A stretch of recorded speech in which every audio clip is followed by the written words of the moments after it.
Hi, my name is Min-Q, and today we're going to talk about linear probing. So why do we need linear probing? It's because hash collision happens. A hash collision occurs when different values produce the same hash value.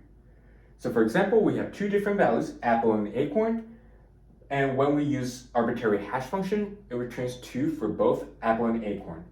If that's the case, which one should go at the second index? There's a multiple way of solving the situation, but for today we're going to talk about linear probing. And when a user wants to insert an element, we first need to hash the value to get the initial table index. When we want to insert apple, for example, the hash value apple is 2, so 2 is going to be our initial table index. After that, we probe the buckets as sequential indices, starting at the table index, until we find an empty bucket. So here's the visualization. We have a hash table and we have insert history. And we want to insert banana. The hash value of banana is 0. Let's take a look at the 0 index, and it's empty. That means we can insert banana at the 0 index.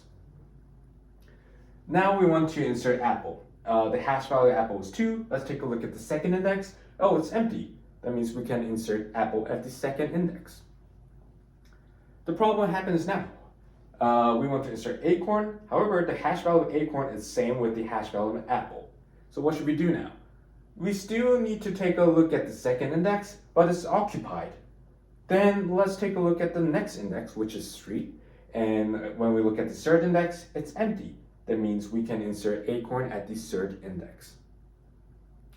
Similar with acorn, we want to insert avocado. Well, the hash value of avocado is the same with the hash value of apple and acorn. Let's take a look at the second index. Well, apple is there. Let's take a look at the next index. There's acorn. Then let's take a look at the next one, the fourth index. It's empty. That means we can insert avocado at the fourth index. So this is how insertion works. Now we want to delete. Delete is quite similar to insertion, actually. We first need to hash the value to get an initial table index, and then we probe the buckets as sequential indices, starting at the table index. When we try to insert, we do this until we find an empty bucket. But for deletion, we do this until we find the value. And if a bucket is empty, the value does not exist, therefore we stop. This last sentence basically means that we failed to find an element in our hash table, therefore the deletion will not happen. So here's the visualization. Now we have delete history. That means we want to delete apple. The hash value of apple is 2. So let's take a look at the second index. And we found an apple. Okay, we can now delete. However, the problem happens here. We want to delete acorn. The hash value of acorn is 2, so we need to take a look at the second index. However, it's empty. And as I mentioned before, if a bucket is empty, the value does not exist, therefore we stop. However, this should not happen for now because we know that acorn exists in our hash table. So what should we do now?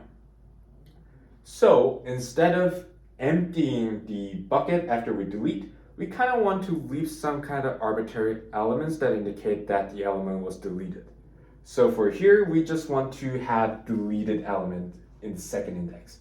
So what happens now is that when we want to delete acorn, well, hash value of acorn is 2, so let's take a look at the second index. Oh, it's not empty, and it's not acorn, so let's take a look at the next index. And we found acorn at the third index. That means we can delete acorn there. However, instead of emptying the bucket, we want to have deleted element at the third index. And now we want to delete apple again. And we know that apple does not exist in our hash table, so deletion will not happen. But I want to show what actually happens in the system. So we still need to take a look at the second index. Well, it's deleted, so let's take a look at the third index. It's also deleted. Let's take a look at the fourth index. Oh, it's avocado, but avocado is not equal to apple. So let's take a look at the fifth one. The fifth one is empty. That means the element does not exist. So deletion will not happen. And there might be some time when we want to insert element after we delete.